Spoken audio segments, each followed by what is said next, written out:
Olá pessoal, tudo bem? Meu nome é Thiago Prux, eu sou um dos sócios aqui da Capitalista, que é uma empresa de análise e recomendações de investimentos, e hoje vamos falar sobre dividendos. Já deixo claro o convite para quem não é inscrito se inscrever no canal, para quem gostar do vídeo, dá um like e compartilhar, e não esqueçam de deixar aqui nos comentários aquelas ações de dividendos que vocês queiram que nós comentemos nos próximos vídeos, tá? Hoje, né, pessoal, pedi para o pessoal da análise aqui separar uma empresa que teve alguns problemas nos últimos anos, mas que deve, né, aumentar bastante o pagamento de dividendos a partir já do segundo trimestre desse ano, quem sabe aí na virada do ano, tá? Essa empresa é a Aura, né, pessoal, que é uma companhia que às vezes não fica tão no radar dos investidores que buscam pagamento de dividendos, mas a gente já comentou algumas vezes que pode ser interessante sim, inclusive tem empresas de commodity, né, como é o caso aqui da Aura, tá? A Aura, pessoal, é uma empresa canadense, né? Ela é uma empresa bem antiga, ela foi fundada lá em 1946 e em 2007 ela mudou o nome para Aura. Ela é listada na Bolsa do Canadá, não é listada em Nova York, tem os BDRs aqui no Brasil, que é a Aura 33, mas a empresa tem planos para listagem também na Bolsa lá nos Estados Unidos. Em 2017, a empresa passou a ter os atuais gestores aí no comando da companhia, ou seja, uma empresa que passou por uma reestruturação muito grande aí nos últimos anos, tá? Ela produz ouro, cobre, hoje aqui em torno de 76% da receita é ouro, né? Em torno de 25% aí cobre, tá? Lembrando que ela atua em diferentes regiões do mundo, né? Então a gente tem essa questão da diversificação geográfica, né? Tem aqui em San Andrés, a mina de San Andrés em Honduras, tem operação no México, tem operação aqui no Brasil, né? Inclusive alguns projetos aqui que a gente vai comentar, tem aqui na Colômbia também. Então a gente tem uma empresa, né, que tem essa questão de diversificação geográfica e receita dolarizada, normalmente com custo local, né? E a gente pega países aí como México, Honduras, Brasil, os custos são mais baixos e tem receita em dólar, o que no nosso entendimento é bastante interessante. E quando a gente fala de cobre, né, pessoal, tem dois países gigantescos aí, a China e a Índia, que acabam puxando essa demanda aqui ao longo do tempo. É um negócio que tem risco? Claro, né, pessoal, tudo tem risco. A gente tem a oscilação do preço do ouro, lembrando que aqui nós não estamos comprando ouro, né? O risco é diferente. Se eu comprar lá uma pepita de ouro ou comprar um contrato de ouro OZ1D lá na bolsa, na B3, eu estou realmente comprando ouro, né? Então não tem como quebrar o ouro, né? Aquele ouro é meu, tá? Agora, se eu compro uma empresa que produz ouro, uma mineradora, como é o caso da Aura, né, a empresa pode quebrar, pode não pagar dividendos, né? Ela pode ter problemas, assim como qualquer outra companhia. E além disso, é um mercado também que é bastante complexo quando a gente fala de impactos e regulações ambientais, tá? Porém, né, mesmo com esses riscos aí, é um ativo bem interessante, né? É um negócio simples, tá? E justamente isso que a Aura se propunha, né, quando ela veio para a Bolsa aí há poucos anos, era entregar um crescimento da receita, né, aumentar a produção e, como ela tem uma estrutura enxuta, também pagar bons dividendos, é entregar crescimento e dividendos, tá? E ela, infelizmente, acabou não conseguindo fazer isso. A gente vai entender por quê. Muitas questões relacionadas externas, vamos dizer assim, mas a empresa acabou frustrando o mercado, né? E é interessante essa questão da empresa ser enxuta, porque esse é um dos principais diferenciais da Aura das grandes mineradoras, tá? As grandes mineradoras, quando o preço do ouro cai, normalmente elas sofrem mais porque elas têm mais dificuldade para reduzir os custos fixos no curto prazo. Então, o preço do ouro cai, a produção cai, o custo fixo não cai na mesma velocidade. Normalmente é aí que essas empresas acabam tendo problema, e as empresas menores têm essa capacidade de aumentar e diminuir a produção à medida que a gente tem essa volatilidade do preço do ouro, tá? Então ela acabou não entregando dividendos porque ela não entregou o aumento da receita. Claro que teve a pandemia no meio também, e nós tivemos esse aumento, esse efeito cascata, né, das coisas não acontecendo. Nós tivemos, para vocês terem uma ideia, quando a gente pega aqui em Honduras, tivemos bloqueios, né, em relação àquelas questões de povos indígenas, enfim. Em Honduras também nós tivemos a mudança de governo, e o governo novo a gente esperava até que eles pudessem aumentar royalties, mas inicialmente eles ameaçaram cancelar licenças de exploração extrativistas a céu aberto, ou seja, só a Aura que ia se ferrar literalmente em Honduras, né? Isso obviamente acabou não acontecendo, né? Mas teria esse impacto gigantesco em San Andrés. Então a gente teve várias interrupções, por exemplo, lá em San Andrés, de produção, 3 semanas, 4 semanas, a produção parada. E além disso, né, a Aura tinha comprado uma empresa em 2020, a Gold Road Town, que eles venderam em 2021.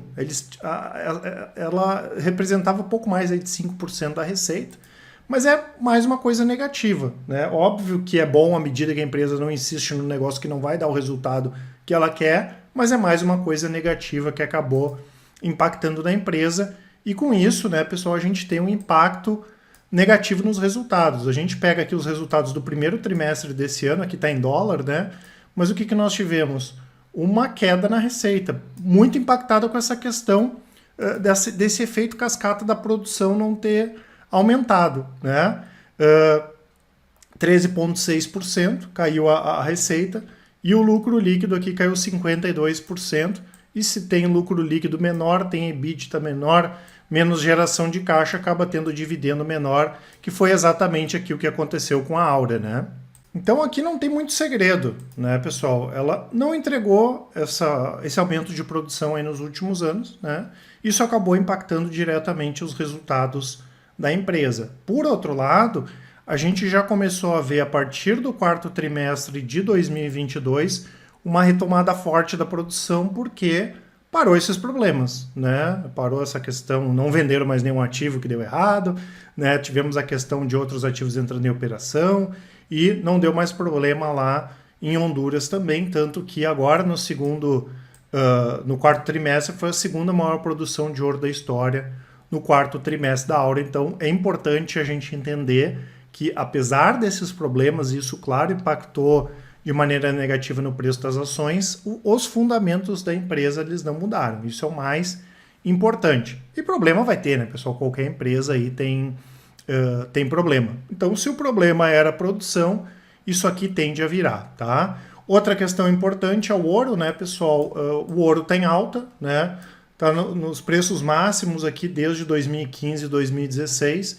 Isso é importante também, ajuda a empresa e acabou ajudando a mitigar, porque os resultados poderiam ter sido ainda piores se o ouro não tivesse subido. E a gente já vem percebendo uma série de notícias boas que né, mostram na prática esse incremento de produção. Em abril desse ano nós tivemos o início das operações do projeto de Almas, que é importantíssimo para a Aura aqui em Tocantins, no Brasil, né? E além de Almas, né, pessoal, a gente tem 2 projetos Greenfield, que são projetos novos, né, vindos aí do zero, vamos dizer assim, né, que é o projeto de Borborema, no Rio Grande do Norte, e o projeto de Matupá, em Mato Grosso. E para vocês terem uma ideia como é um negócio bom, e essas empresas, quem já viu o resultado da Vale sabe o que eu estou falando, elas têm altas margens, isso dá muito dinheiro, né? São 2 projetos esses aqui que eles vão ter o retorno do investimento em 2 anos, né? Então, só para vocês entenderem como é positivo. E além disso, na parte de cobre, eles compraram, né, a licença para exploração em Serra da Estrela, que é a região de Carajás, ou seja, vão ser vizinhos ali da Vale, né? E em breve eles podem explorar cobre ali também, tá? Então a gente tem só notícias boas agora nos últimos meses aí em relação a essa questão do aumento de produção, e claro, isso tende também lá na frente, a gente espera que na pior das hipóteses na virada do ano, melhorar os resultados da empresa. A Aura tem uma política interessante de pagamento de dividendos, como eu falei, o dividendo é em dólar, né? Mas depois ele quando vocês recebem o dividendo, ele é em reais, né? E a Aura, só para vocês terem uma ideia, quando a gente pega e compara ela com outras empresas de mineração, de metais preciosos na Bolsa do Canadá, por exemplo, é aquela que mais paga dividendos, né? Então, a gente vê como a empresa enxuta e como ela acaba ao longo do tempo pagando bons dividendos. Aqui no Brasil a gente não tem tantas empresas, mas lá fora é normal ter mineradoras na bolsa, tá? Então, o que nós temos, né, pessoal? Nós temos uma empresa que entregou crescimento mesmo abaixo do esperado, tá? Se a gente pegar a receita da Aura, tudo bem, a receita caiu agora, né? Mas de 2017 para cá a receita saiu de 500 milhões de reais para 2 bilhões de reais. É uma empresa que tem baixa alavancagem. A partir do momento que ela tem menos investimentos para fazer, a partir de agora o fluxo de caixa dela vai aumentar, dívida controlada. Hoje ela está com um PL aí na casa de 11 vezes. A gente projeta só ajustando os resultados um PL na casa de 6. É uma small cap, vale pouco mais de 2,6 bilhões. ROI de 14%, ROIC de 12%, ROIC de 16% e margem de 12%, né? Mesmo com esses resultados pressionados. Então é tranquilo para a Aura que entregar uma margem acima de 20%, e com isso o yield, que hoje é na casa de 4%, né, pode aumentar bastante, tá? A gente pode tranquilamente, considerando o preço atual, na pior das hipóteses, considerar um yield na casa de 10%, tá? Antes de entrar aqui na parte de curto prazo, pessoal, eu quero deixar dois presentes para vocês. Um que é esse book, né, que fala sobre uma empresa que tem forte potencial de curto prazo, que é a Marco Polo, né, que inclusive está subindo bem esse ano aí na bolsa, e também esse cupom que dá até 30% de desconto nas assinaturas Full Trader e carteiras. Depois eu volto para falar a respeito, e também vou falar sobre as nossas carteiras, né, especialmente a de dividendos, que deve ter pagamento recorde de dividendos esse ano. Quando a gente tem uma visão mais de médio prazo, né, pessoal, aqui a gente percebe essa baixa que eu falei. Se a gente considerar de 2021 para cá, a Aura está com uma baixa de 38% em relação ao preço atual, e no médio prazo ela está em tendência de alta mesmo, um pouco lateral, vamos dizer assim, tá? Hoje para compra é um pouco complicado, né, pessoal, porque ela está no meio do movimento, né? Então a gente tem aqui a possibilidade dela bater na parte de cima do canal de alta ou na parte de baixo. Se ela vir mais para a parte de baixo, que pode dar um bom ponto de compra, mas aqui é complicado para comprar nesse momento. Eu não estou dizendo que vai subir ou cair, mas sim qual é a tendência principal hoje, né? E para quem tem as ações, não tem por que vender se pensa no médio prazo nesse momento, tá certo? Então, como eu falei, um ótimo ativo aí para ficar de olho.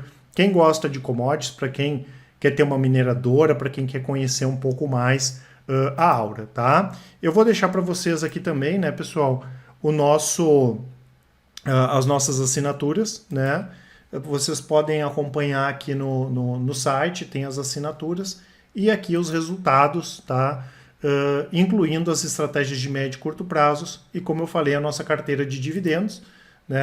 Tá sempre fechando positiva aí a nossa carteira de dividendos, não fechou negativa em 2018, 19, 20, 21 e 22, e esse ano tá positivo também, né? Tá bem acima aí de Bovespa, bem acima de IDIV, e já está pagando 11,97 em relação ao início da carteira, né? O ano passado ela pagou 33%, e a gente imagina que esse ano a gente pode ter um pagamento acima até esse pagamento aqui de 2022, tá certo? Não esqueçam então de aproveitar a nossa promoção, e qualquer dúvida, né, pessoal, manda um e-mail para a gente, contato@capitalismo.com.br, quem preferir pode nos chamar no WhatsApp, é só deixar um áudio, uma mensagem, que com certeza o pessoal do atendimento vai auxiliar a todos. Um grande abraço e ótimos investimentos, até mais!